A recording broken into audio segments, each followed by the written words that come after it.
The tension in Courtroom 4B was suffocating. Judge Margaret Thornfield, known for her iron fist and zero-tolerance policy, sat behind her imposing bench like a fortress of judgment. Below her, a Millionaire developer's legal team filled 3 entire rows, their expensive suits a stark contrast to the handful of community advocates scattered in the back. This wasn't just another case. This was about power, privilege, and the invisible lines that separate those who have everything from those who have nothing. For weeks, the media had painted this as David versus Goliath. But what they didn't know was that the real battle was about to begin. Not with lawyers or legal briefs, but with 3 simple words from an 8-year-old girl that would shatter every assumption in that room. The air was thick with injustice, the kind that seeps into your bones and refuses to leave. Judge Thornfield had built her reputation on being untouchable, immovable, and utterly without mercy. She'd never been challenged, never been questioned, never been interrupted, until today. Before we continue, let us know in the comments where you're watching from. And don't forget to like, share, and subscribe to the channel, because tomorrow at the same time we'll bring you another story of courage and discipline from the courthouse that you won't want to miss. Judge Margaret Thornfield adjusted her black robes with the precision of a military commander preparing for battle. At 62, she had presided over more than 3,000 cases, and her courtroom ran like clockwork. No interruptions, no nonsense, no mercy. Case number 2024, CV 8847, she announced, her voice cutting through the morning air like a blade. Riverside Community Association versus Pinnacle Development Corporation. The courtroom was a study in contrasts. On the left side, David Steinberg and his team from Pinnacle Development occupied 3 full rows. Their tailored suits cost more than most people made in a month, and their confidence filled the space like expensive cologne. Steinberg himself sat in the front row, his silver hair perfectly styled, checking his Rolex with the casual arrogance of a man who had never lost anything that mattered. On the right side, a smaller group huddled together.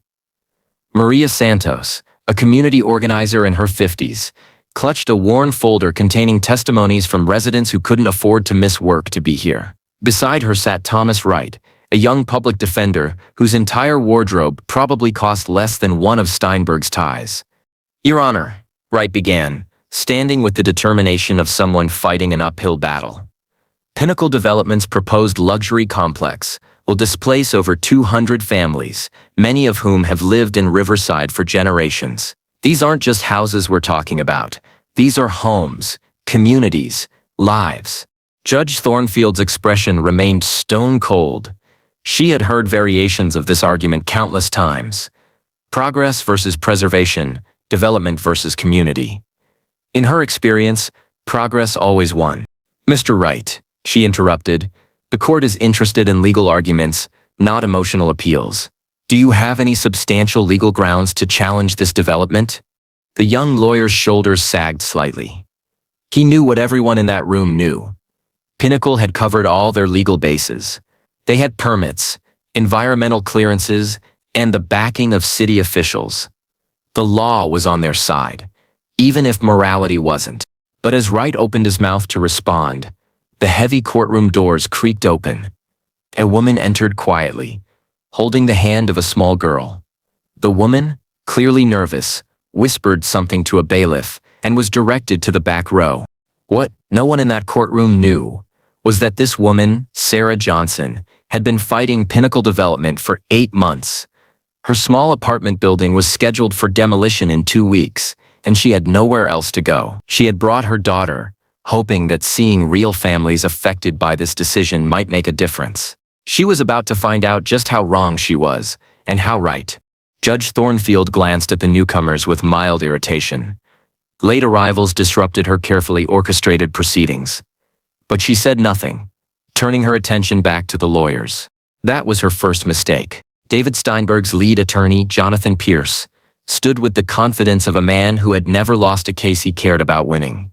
His opening statement was a masterclass in legal precision, each word carefully chosen to paint Pinnacle Development as saviors rather than destroyers. "Your Honor, this development represents progress, jobs for the community, tax revenue for the city. Modern, affordable housing to replace deteriorating structures that have become safety hazards. Judge Thornfield nodded approvingly. This was the kind of clear, logical argument she preferred. Facts over feelings. Economics over emotions. In the back row, Sarah Johnson felt her heart sink with each word. Affordable housing? The cheapest unit in Steinberg's luxury complex cost more than she made in 2 years. She looked down at her daughter, Zara, who was coloring quietly in a small notebook, oblivious to the fact that her entire world was being decided by people who had never walked through her neighborhood, never seen children playing in the small park that would be demolished, never understood what home meant to those who had so little. Furthermore, Pierce continued, the current residents will be provided with relocation assistance, ensuring a smooth transition to suitable alternative housing. Maria Santos couldn't contain herself. Relocation assistance? She whispered loudly enough for several people to hear. $2,000 doesn't cover first month's rent in this city. Judge Thornfield's gavel came down like thunder. Ma'am, you will remain silent, or you will be removed from my courtroom. The words hit Sarah Johnson like a physical blow. She had seen this pattern before, in school board meetings, city council sessions, anywhere poor people tried to have their voices heard. The system wasn't designed to listen to them. It was designed to silence them. But 8-year-old Zara was listening to everything. She might not understand the legal language or the complex arguments, but she understood tone. She understood fear in her mother's eyes. She understood that the mean lady in the black dress was making her mama sad. Pierce continued his presentation, pulling up charts and graphs that reduced human lives to statistics. Property values, construction timelines, profit margins. Each number was carefully calculated to maximize return on investment while minimizing legal liability. In conclusion, Your Honor, this development is not just legally sound, it's necessary for the economic vitality of our city. The petitioners have failed to present any compelling legal argument that would justify blocking this essential project. Judge Thornfield was already forming her decision. The law was clear. The developers had followed proper procedures. The community had no legal standing to block development on private property. As Pierce returned to his seat, Steinberg leaned over and whispered something that made the entire legal team smile. Victory was so close they could taste it. Thomas Wright stood for what he knew would be a futile rebuttal. He had prepared charts of his own, showing displacement patterns, documenting the shortage of affordable housing, highlighting the environmental impact on the local ecosystem. But he knew that Judge Thornfield had already made up her mind. Your Honor, he began desperately, we're not just talking about property development. We're talking about environmental justice. These families, Mr. Wright, Judge Thornfield interrupted sharply. Environmental justice is not a recognized legal standard in property development cases. Please confine your arguments to applicable law. That's when it happened. A small voice from the back of the room, clear and innocent, cut through the legal jargon like a knife through silk. I'm hungry. The courtroom fell completely silent. Every head turned toward the back row, where 8-year-old Zara Johnson had just done what no lawyer, no community organizer, no adult had been able to do. She had made Judge Thornfield stop talking. The silence stretched for what felt like hours but was probably only seconds. Judge Thornfield stared at the small girl in the back row, her carefully constructed composure cracking for the first time in decades. Excuse me? The judge's voice was barely above a whisper. Sarah Johnson's face went pale. She reached for her daughter's hand, whispering urgently, Zara, baby, you can't. But Zara Johnson, 8 years old, and unaware that she had just committed the ultimate courtroom sin, looked directly at the most feared judge in the county, and repeated herself with the honest simplicity that only children possess. I'm hungry. We didn't eat breakfast because Mama said we might lose our house and she's scared about money. The courtroom erupted in whispers. Bailiffs stepped forward, unsure how to handle a situation that had never appeared in any training manual. David Steinberg's lawyers exchanged glances, suddenly uncomfortable with the direction this was taking. But Judge Thornfield held up a hand, and the room fell silent again. For 40 years, she had believed in the absolute authority of law. Rules were rules. Procedures were procedures. Emotions had no place in her courtroom. Yet this child's simple statement had accomplished what hours of legal arguments could not. It had made the case personal. Bailiff, Judge Thornfield said slowly, please ensure the young lady is comfortable. Sarah Johnson started to stand, to apologize, to remove her daughter from this place where they clearly didn't belong. But something in the judge's tone stopped her. Thomas Wright, sensing an unexpected opening, spoke carefully. Your Honor, this child and her mother live in Building 7 of the Riverside Complex. They received their eviction notice 3 weeks ago. Judge Thornfield looked down at her papers, then back at the small girl. Building 7? Yes, Your Honor. It's scheduled for demolition in 10 days. For the first time since taking the bench that morning, Judge Thornfield felt something she hadn't experienced in years: doubt. She had been so focused on the legal technicalities, the property rights, the development permits, that she had forgotten these cases involved real people, real children. David Steinberg shifted uncomfortably in his seat. This was not going according to plan. He leaned over to Pierce and whispered urgently, but the lawyer just shook his head. There was no legal precedent for what to do when a child's honesty disrupted carefully orchestrated proceedings. Your Honor, Pierce stood quickly. While we certainly sympathize with the family's situation, it doesn't change the legal facts of this case. The development has been properly approved through all channels. But Judge Thornfield wasn't listening to him anymore. She was looking at Zara Johnson, who had returned to her coloring, completely unaware that she had just upended one of the most powerful courtrooms in the state. What's your name, sweetheart? Judge Thornfield asked, her voice softer than anyone in that room had ever heard it. Zara Johnson. I'm 8 3/4. And you're hungry? Yes, ma'am. Mama says we have to save money for when we move, so we're eating less. But it's okay because she said we're brave. Sarah Johnson's eyes filled with tears she had been holding back for months. She had tried so hard to protect her daughter from the stress, the fear, the uncertainty of their situation. But children see everything, feel everything, understand more than adults give them credit for. Judge Thornfield set down her gavel with unusual gentleness. Zara, can you tell me about your home? It's not very big, but I have a window where I can see the park. And Mrs. Rodriguez next door makes the best cookies, and she teaches me Spanish words. And there's a tree outside that has birds in it every morning. Each word landed like a hammer blow on Judge Thornfield's carefully constructed professional detachment. This wasn't about property development anymore. It wasn't about legal precedents or municipal code.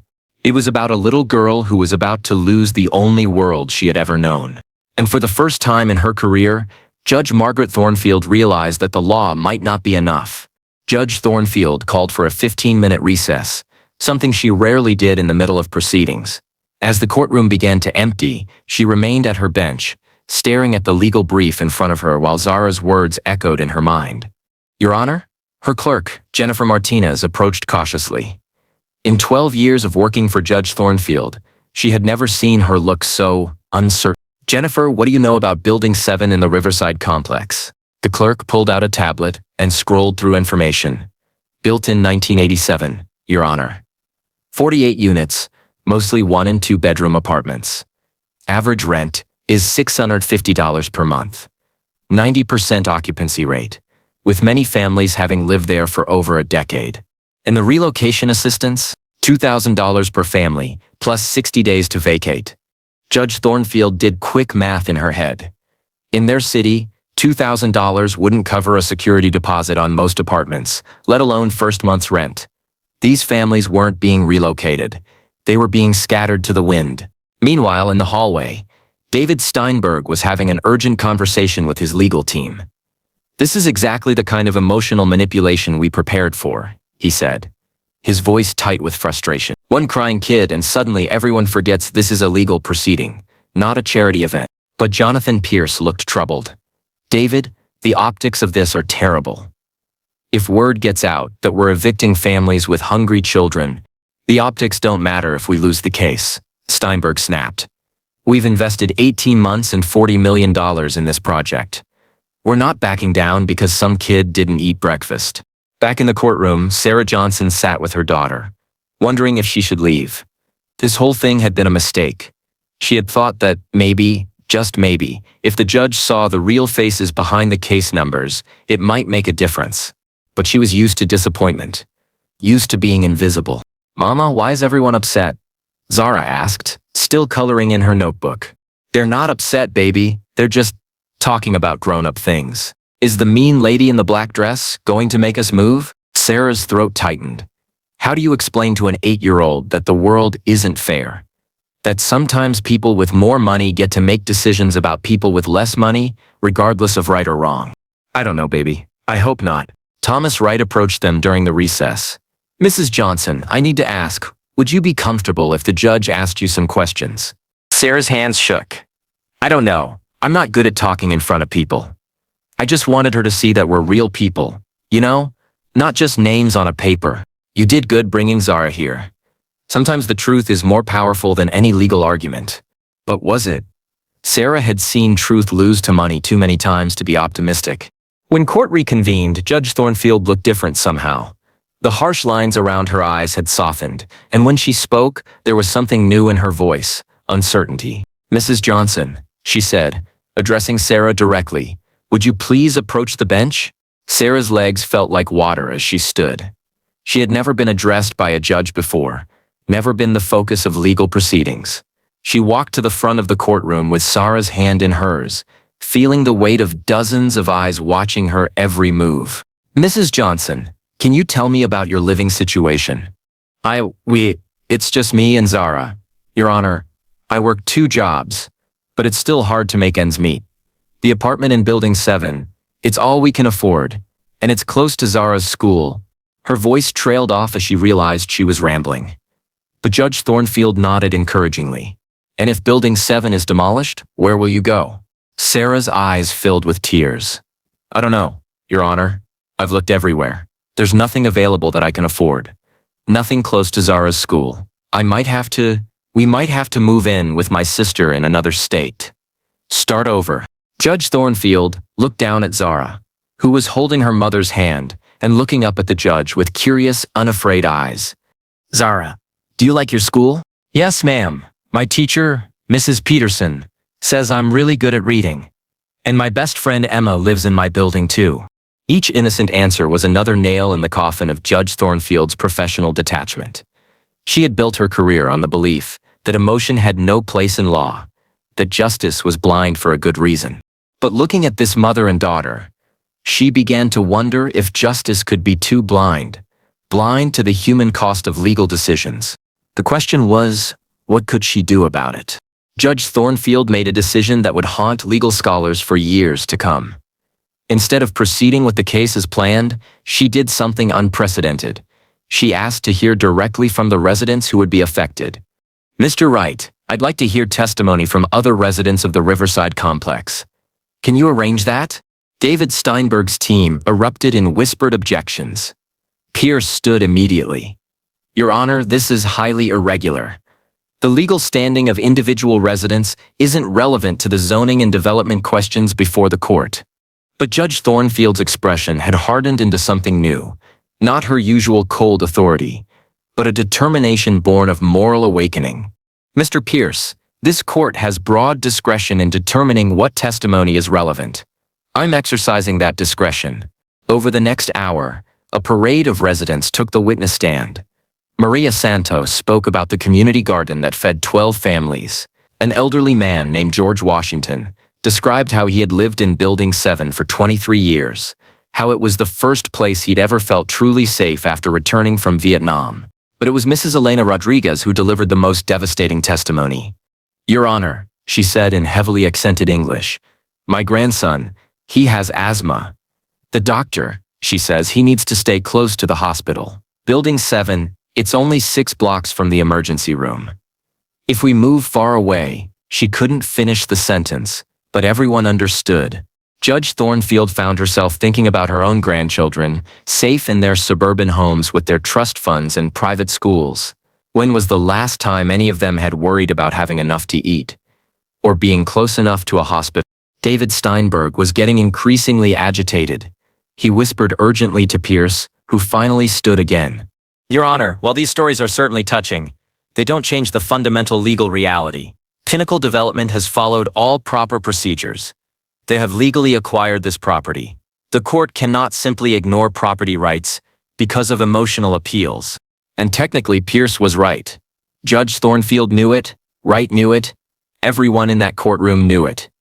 The law was clear, but then Zara Johnson, who had been sitting quietly through all the testimony, raised her small hand. "Excuse me, Judge Lady." Another stunned silence fell over the courtroom. Sarah Johnson reached for her daughter's hand, mortified, but Judge Thornfield held up a hand. "Yes, Zara, why can't the rich man build his building somewhere else? Somewhere where people don't already live?" It was such a simple question. Such an innocent, logical question. And it cut to the heart of everything that was wrong with the entire situation. Pierce started to object, but Judge Thornfield silenced him with a look. "That's a very good question, Zara. Mr. Steinberg, would you care to answer the young lady?" David Steinberg, who had been content to let his lawyers handle everything, found himself in the unprecedented position of being directly addressed by the judge. He stood slowly, his discomfort obvious. "Well, young lady," he said with forced friendliness, "this particular location is ideal because of its proximity to downtown and the river. It's prime real estate. But what about the people who already live there?" Zara persisted with the relentless logic of childhood. "Don't they get to stay in the prime location too?" Steinberg's mask of friendliness slipped. "That's not how development works. Sometimes change is necessary for progress." "But who decides what's progress?" Zara asked. The question hung in the air like a challenge to everything the adult world had accepted as normal. Who did decide? The people with the most money? The people with the most power? Certainly not the people who would be most affected. Judge Thornfield looked at David Steinberg, really looked at him for the first time. She saw his expensive watch, his handmade shoes, his casual assumption that his vision of progress mattered more than other people's vision of home. And she realized that for 40 years, she had been enforcing a system that protected people like him while ignoring people like Sarah Johnson and her daughter. The question was it too late to change? "Mr. Steinberg," Judge Thornfield said slowly, "in your development plan, did you consider alternative locations?" "Your Honor," Pierce interrupted, "the defendant's business decisions aren't subject to court review unless they violate specific—" "I asked Mr. Steinberg," the judge said firmly. Steinberg shifted uncomfortably. "We looked at several properties, Your Honor. This one offered the best return on investment." "The best return on investment," Judge Thornfield repeated, "and the cost to existing residents factored into that calculation. How?" For the first time since the hearing began, David Steinberg had no ready answer. Because the truth was, it hadn't factored in at all. The courtroom felt different now, charged with a tension that had nothing to do with legal procedures and everything to do with fundamental questions of fairness and human dignity. Judge Thornfield announced another recess, but this time, she asked to see all attorneys in her chambers. "Your Honor," Pierce began as soon as the door closed, "I must protest the irregular nature of these proceedings. Allowing a child to question my client sets a dangerous precedent. The only dangerous precedent here," Judge Thornfield interrupted, "is allowing profit margins to trump human welfare without any judicial oversight." Thomas Wright couldn't believe what he was hearing. In 15 years of practice, he had never seen Judge Thornfield show anything approaching empathy for displaced residents. "Your Honor," he said carefully, "are you suggesting there might be grounds to delay the development?" Judge Thornfield moved to her window, looking out at the city skyline dotted with construction cranes. How many neighborhoods had been erased to build those glass towers? How many families scattered to make way for progress? "I'm suggesting," she said slowly, "that 40 years on this bench have taught me to follow the letter of the law. But today, a child reminded me that the law is supposed to serve justice, not the other way around." Pierce's face reddened. "Your Honor, with all due respect, you cannot allow personal feelings to override legal precedent. Pinnacle Development has invested millions in this project based on existing law, and 48 families have invested their entire lives in that community." Judge Thornfield shot back. "Tell me, Mr. Pierce, what's the legal precedent for a child going to bed hungry because her mother is saving money for an eviction she can't afford to fight?" Back in the courtroom, Sarah Johnson sat with Sarah, overwhelmed by the attention her daughter had drawn. Other residents from Building 7 had arrived during the recess, word having spread through the community that something unprecedented was happening. "Mama," Zara whispered, "did I do something wrong?" Sarah pulled her daughter close. "No, baby.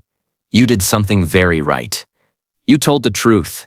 David Steinberg was on his phone in the hallway, talking urgently to someone, probably his board of directors or major investors. This case was supposed to have been a formality, a rubber stamp on 18 months of planning and $40 million of investment. Maria Santos approached Sarah during the break. I don't know what your daughter said in there, but it's the first time I've seen that judge look like she remembered she was human. I'm scared, Sarah admitted. What if we made things worse? What if they decide to make an example of us? Worse than losing our homes? Maria asked gently. Sometimes fighting back is the only choice we have left. When court reconvened, Judge Thornfield looked different again. Not just softened, but resolved. She had made a decision that would define the rest of her career. After careful consideration of all testimony presented today, she began, this court finds that while Pinnacle Development has technically followed all legal procedures, there are substantial questions regarding the adequacy of impact assessments on existing residents. Pierce jumped to his feet. Your Honor, impact assessments are not required for private property development. They are when the development affects vulnerable populations, including children, Judge Thornfield said firmly. I am ordering a 60-day continuance to allow for a comprehensive community impact study. The courtroom erupted. Steinberg's team was furious. The community advocates were shocked. And Sarah Johnson felt her knees go weak with relief. But Judge Thornfield wasn't finished. Furthermore, I am appointing a special master to explore alternative solutions that might address the legitimate business interests of Pinnacle Development while minimizing displacement of existing residents. Your Honor, Pierce said desperately, this is beyond the scope of... Mr. Pierce, Judge Thornfield's voice carried all of her old authority, but now it was directed toward protecting rather than dismissing. A child walked into my courtroom today and asked why we can't build progress without destroying people's lives. I intend to find out if she's right. Zara Johnson, oblivious to the legal earthquake she had caused, looked up at her mother and whispered, Mama, does this mean we get to stay home? Sarah Johnson, tears streaming down her face, whispered back, I think it might, baby. I think it might. But in the back of her mind, she knew this was just the beginning. Steinberg and his team wouldn't give up easily. They had too much invested, too much at stake. The real battle was just beginning. 3 weeks later, the story had taken on a life of its own. 8-year-old girl stops luxury development with 3 words, read headlines across the country. News trucks lined the street outside Building 7, and Zara Johnson found herself the most famous 8-year-old in America, a title she neither wanted nor understood. But fame came with a price Sarah Johnson hadn't anticipated. Mrs. Johnson, the reporter thrust a microphone toward her as she walked Zara to school. How does it feel to know that your daughter has become a symbol of housing justice? Sarah pulled Zara closer, trying to shield her from the cameras. She's just a little girl. She shouldn't have to be a symbol of anything. The attention had made their lives complicated in ways Sarah never expected. Supporters sent money and letters of encouragement, but they also received angry messages from people who accused them of being professional protesters and welfare queens gaming the system. Meanwhile, David Steinberg was fighting battles on multiple fronts. His investors were furious about the delay. City council members who had previously rubber-stamped his projects were now asking uncomfortable questions, and his company's stock price had dropped 15%. This is a disaster, he told Pierce during an emergency meeting. We need to find a way to discredit this whole circus. Maybe there's something in the mother's background we can use. David, stop. Pierce looked exhausted. I've been thinking about what that child said in court. About why we can't build somewhere else. Maybe we should consider. Consider what? Abandoning an 18-month project because a kid asked an inconvenient question? But Pierce wasn't the only one questioning the path they were on. Several members of Steinberg's own board had begun asking why they couldn't modify the project to include affordable housing, or why they had chosen that particular site when other locations might work just as well. Judge Thornfield, meanwhile, was experiencing her own crisis of conscience. The special master she had appointed, Dr. Patricia Williams, was conducting extensive interviews with residents, and her preliminary findings were devastating. Judge Thornfield, Dr. Williams reported during a private meeting, the level of community integration in the Riverside complex is extraordinary. These aren't just apartments. This is a genuine neighborhood. Mrs. Rodriguez runs an informal childcare network that serves 15 families. There's a community garden that provides fresh vegetables for seniors on fixed incomes. The displacement won't just scatter individual families. It will destroy a support system that took decades to build. And alternatives? That's the remarkable thing, Dr. Williams continued. I found 3 other properties within a 5-mile radius that would work just as well for luxury development without displacing anyone. One is a former industrial site that's been vacant for 7 years. Judge Thornfield felt a familiar anger rising, not at the residents this time, but at a system that had allowed this situation to develop in the first place. So the displacement was completely unnecessary? Financially unnecessary, yes. The riverfront location would generate maybe 10% higher returns, but the human cost, Dr. Williams shook her head. It's not even close to being worth it. That evening, Judge Thornfield did something she hadn't done in 20 years. She drove to Riverside to see the neighborhood for herself. What she found was a revelation. Children played in a small park while parents watched from benches, chatting in English and Spanish. Teenagers helped elderly residents carry groceries. The community garden Williams had mentioned was thriving, tended by a coalition of families who had turned a vacant lot into something beautiful. This wasn't a slum waiting for urban renewal. This was a community that worked. Judge Thornfield sat in her car for a long time, watching Zara Johnson play on a swing set that had been painted and repainted by generations of residents. The little girl who had upended her courtroom was just being a kid, laughing with friends, completely unaware that her simple question had set in motion events that might change everything. When Judge Thornfield finally drove home to her gated community, she couldn't stop thinking about the contrast. Her neighbors barely knew each other's names.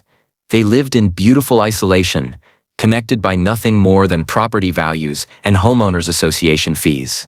But in Riverside, people knew each other's children, shared each other's burdens, celebrated each other's successes. They had built something that money couldn't buy, a real community. And she had almost let it be destroyed without a second thought. The next morning, Judge Thornfield made a phone call that would surprise everyone, including herself. "Mr. Steinberg, this is Judge Thornfield. I think we need to talk." The meeting took place in neutral territory. Not the courthouse, not Steinberg's office, but in a community center in Riverside that Judge Thornfield had never known existed. David Steinberg arrived with Pierce and 2 other lawyers. Judge Thornfield came alone. "Your Honor," Steinberg began, clearly uncomfortable with the informal setting. "I hope you understand that this situation has put my company in an extremely difficult position." "Mr. Steinberg," Judge Thornfield interrupted, "walk with me." Without waiting for a response, she headed toward the door. After a moment of confusion, Steinberg and his team followed. Judge Thornfield led them on a tour of the neighborhood that would have been impossible from a boardroom or courthouse. She showed them the community garden, where Mrs. Rodriguez was teaching a group of children, including Zara Johnson, how to plant tomatoes. She walked them past the small playground where teenagers had organized a basketball league that kept kids off the streets. She introduced them to Mr. Washington, the Vietnam veteran, who was teaching young men basic job skills in his small workshop. "This is what you're buying," Judge Thornfield said finally. "Not just property, a living, breathing community that took decades to build." Steinberg looked around with eyes that were seeing the neighborhood clearly for the first time. The lawyers trailing behind him were taking notes, but he had stopped thinking like a developer and started thinking like a human being. "I had no idea," he said quietly. "That's the problem," Judge Thornfield replied. "None of us did. We got so focused on legal procedures and profit margins that we forgot to ask the most basic question: is this right?" They walked in silence for several minutes before Steinberg spoke again. "What if we modified the project? Kept some of the existing buildings, integrated them with new construction, mixed income housing instead of luxury only?" Pierce started to object. Mixed income meant lower profits. But Steinberg held up a hand. "What if we asked the residents what they actually needed, instead of assuming we knew what was best for them?" It was a radical concept in a business built on bulldozing the past to make way for the future.